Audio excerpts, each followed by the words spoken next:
This is going to be a very helpful one, especially for just getting really good at damaging and getting kills with Kiriko. Basically, her right click, I'm going to go and place background.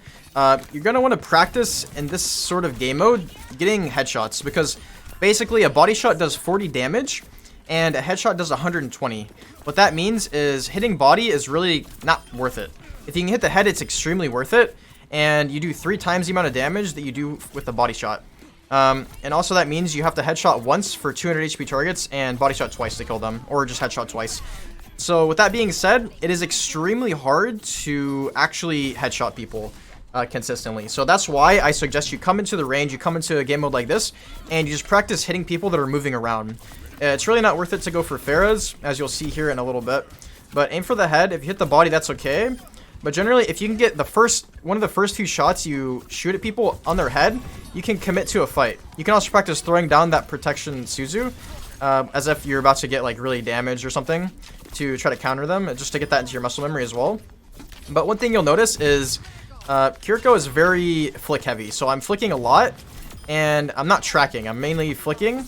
I'm trying to predict where my enemy's movements might be, but for the most part, I'm flicking. Longer ranges with Kiriko here is really it's a lot of luck, to be honest with you. So as you can see with the Pharah here, yeah, you could try to hit her, but it's going to be a lot of luck. I do eventually get her. The longer ranges, it's kind of like Genji Shuriken, really, at longer ranges. So keep that in mind. Practice your headshots, get good with the headshots, and you will be a monster on this character. It's kind of like Zenyatta as well, but you shoot a little bit slower than Zenyatta does.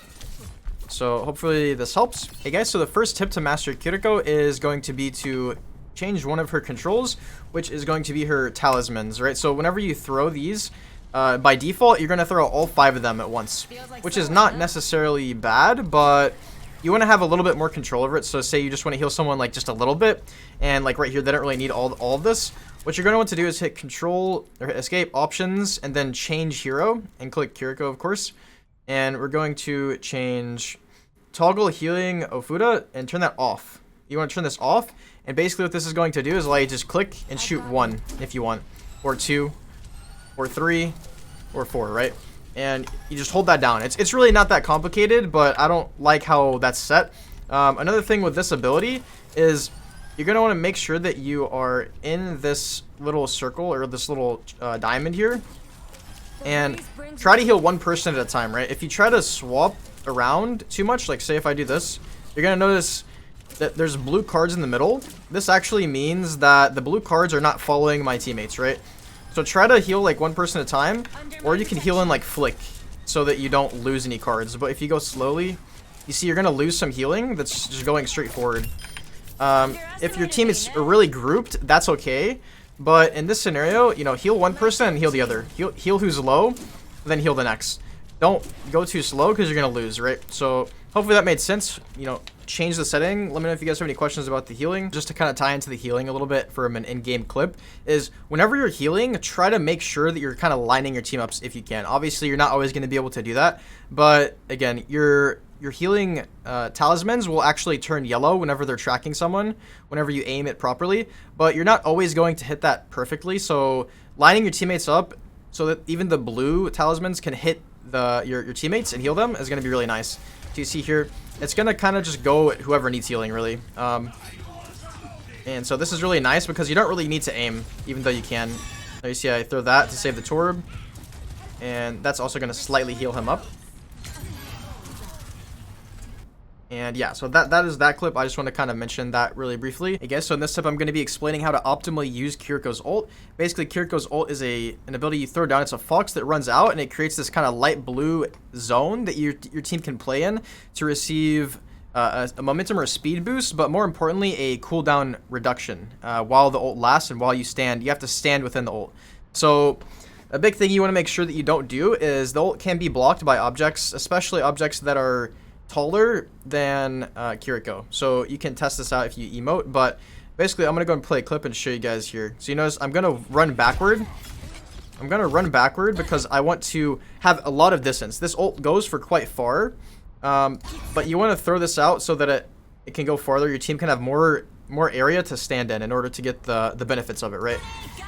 You see here, my team is naturally going to want to run in here. They're going to get a nice speed boost, and in my opinion, the best part about this ult is that it reduces your team's cooldowns that stand in it. So for you as a Kiriko player, you really want to use your invulnerability ability while this is happening, because you can use it a max of like 3 times if you do it properly. So you ult and then you instantly throw the invulnerability and you start recharging it again. Here you can see I throw it down, I'm healing. Genji behind me. I have another one, I throw it down, and then it's still recharging. You see how quickly that's recharging?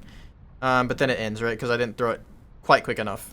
So, again, you see, the important thing here is I could have ulted from all the way up here, but I didn't.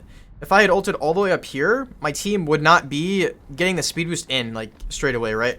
Whereas I come all the way back here to my team, and then I'm like, okay, I'm going to ult from here because this will go all the way forward. And as you can see, this is going to go until this car right here. And then it will stop. But all this area, this light blue area, your team gets reduction of cooldowns and a speed boost. It's really, really strong. And yeah, just make sure you're letting your team know when you use this, and make sure you're throwing invulnerability as your team's running up, because that's going to prevent them from taking damage and slightly heal them. And here, obviously, if you can land shots like that, that's going to really help. One more example of me using this ultimate is right here. My Genji is ulting in, and I see this is a nice opportunity because mainly this doorway here, I know that if I ult from here, this is pretty far back again. I'm getting a lot of area out of my ult, so my team, even back here, will be able to stand in it and get reduced cooldowns. And it's going to go all the way up to here. My thought is also that if my Genji's going to die, maybe he can get some increased speed boost, so he can maybe get out. But here, you're going to see this runs up. And here again, you want to throw your invulnerability as quickly as possible. So as soon as you get it, try to throw it down. Here, see, I get it, I throw it down, trying to burrow, have to heal, then I get it again. I kind of go aggressive because I know that I can throw this invulnerability down. This is actually a little bit risky. I'm not really landing shots, but that's okay. I'm finding some utility here. If my team was a little more well coordinated, they would actually all be fighting around this area because, again, my Torb's up here, he should be back here. You could get like 2 extra abilities if you're playing in this. And there, I throw that. See, this just allows my team to live. Even though they're low, it allows them to live. It heals us up a little bit. Okay, guys, so the 5th and final tip that I'm going to be sharing with you about Kiriko is this right here. So her protection Suzu is you throw it down, it makes them invulnerable for a brief second, and it actually does some healing. So I think the best tip I can give for you guys here is actually to not save this ability for too long, because although its cooldown is kind of long, it's not super long. So throw it down whenever a group of people on your team need healing.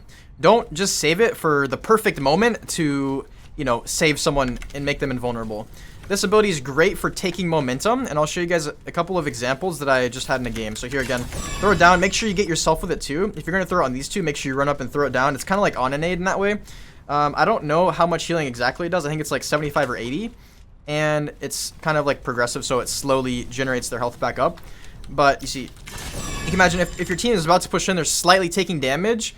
You throw it down, it stops them from taking damage. They're not targetable, nothing can happen to them for like 1 second, and they're healing. So that's really, really nice, especially when you combine it with your ult. So I'm gonna show you guys a couple examples of this now. I'm gonna go ahead and show you a clip. This is me instantly throwing down my protection to Suzu. And you can see, basically what this does, it gives your team a nice little confidence boost. It heals them up and allows them to just push forward without taking damage for just a brief second. I'm also inside of my ult right now, so I'm gonna be able to do this again very, very quickly. This is like having multiple on-nades in the span of just like 5 or 10 seconds, and also it makes them invulnerable. It's really, really nice. So you see I'm going to get it again very quickly, and as soon as I get it, I'm going to run up, throw it down, and I don't quite get it again instantly, but I am going to get it here in a second.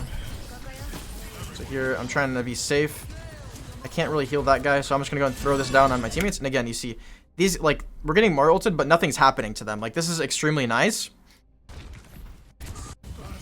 Here's one more example. Alright, again, I throw this down on them, and there's really, like, you know, not much they could do against this, to be honest. Our soldiers nano-visored, they're invulnerable. Like, what are you going to do against that, you know? It's really quite annoying to go against, so hopefully, you know, this tip helps you guys.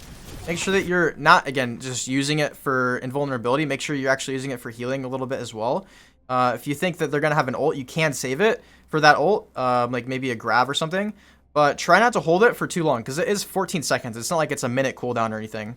So keep that in mind, guys. Hopefully you enjoyed the video, and I'll see you guys in the next one. Peace.